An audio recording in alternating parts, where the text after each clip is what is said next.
Welcome back to another episode of Rock Boys Football. We have some breaking news that is kind of going under the radar for the Texas A&M Aggies as Chase Bisontis commits to Texas A&M. Two things. One, Texas A&M has obviously had a slow start to the 2023 class, ranked outside the top 50. Texas A&M fans know it's going to come. You know Jimbo Fisher is going to do what he does, and he's going to bring talent in. I think sometimes it's really hard to bring in a ton of talent after having one of the best recruiting classes we've seen in the last 2 decades that Texas A&M brought in 2022.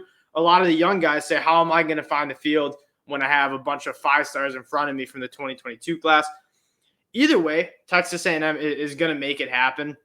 And this guy is not a top 50 prospect, but he's a damn good football player. And before we get into it, I just wanted to say thank you guys for all the support you guys have shown the channel. It's been a blast talking ball with you guys in the comment section.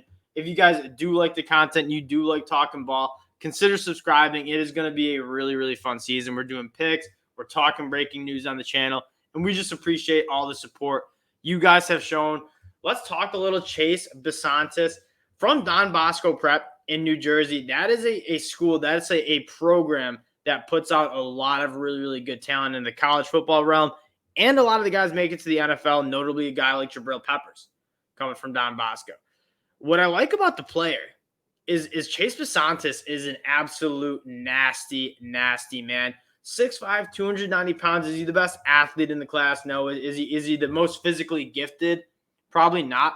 But if you turn on this guy's film, he's going to start for Texas A&M at some point.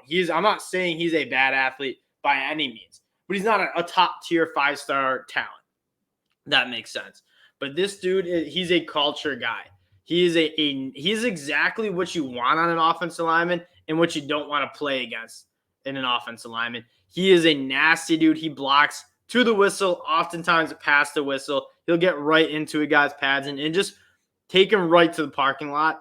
He's a guy that people are going to want to play with and want to have wearing the same jersey as he is, because he's a dude that's going to bring it every single snap, and he's going to absolutely maul people in the run game.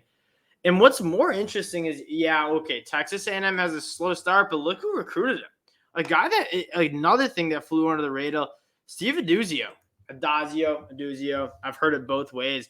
Coached at Boston College, went to Colorado State.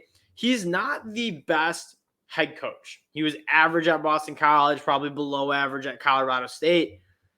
But he's a really good recruiter, and I love the idea. Alabama does this a lot. Alabama brings in a lot of head coaches who are good coaches that didn't really work out at their former school, brings them in, and those guys are the best at recruiting. They did it for a living. Steve Adazio is one of those guys, and you look at some of the guys that he's recruited for, a bunch of some of the higher 5-stars that we've seen back to his days where he was coaching in Florida. You get him back in that assistant role. He's been a head coach for the past decade.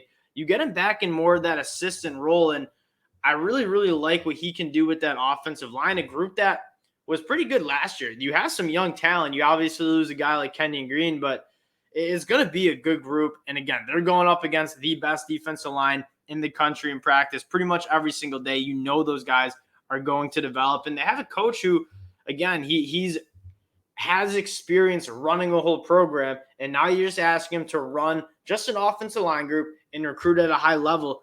He's going to be able to do it. Doug Marrone in Alabama is kind of a good example of a guy who was a head coach at plenty of different spots, including the NFL, and he's come back and he's coaching the offensive line for Alabama, and he's doing a damn good job at it.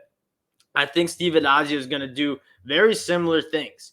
And again, Chase Bisontis, a guy that not necessarily is being talked about a lot. He's not the most flashy prospect you'll see. But again, he is a guy that you want on your football team. You want lining up and wearing the helmet that the team you are rooting for, because he is an absolute mauler. He is a nasty, nasty dude. And Texas A&M, they got a sneaky good one. He's not going to start as a true freshman, maybe not even as a second-year guy, but he will play. And he is going to be a guy that you want on your team in the fall. Guys, I'm going to keep it short for you guys. Hope you guys have a good Sunday. I know people down in College Station are having a good Sunday as Texas A&M brings in another good recruit. Guys, we appreciate you guys checking us out, and we'll talk to y'all later.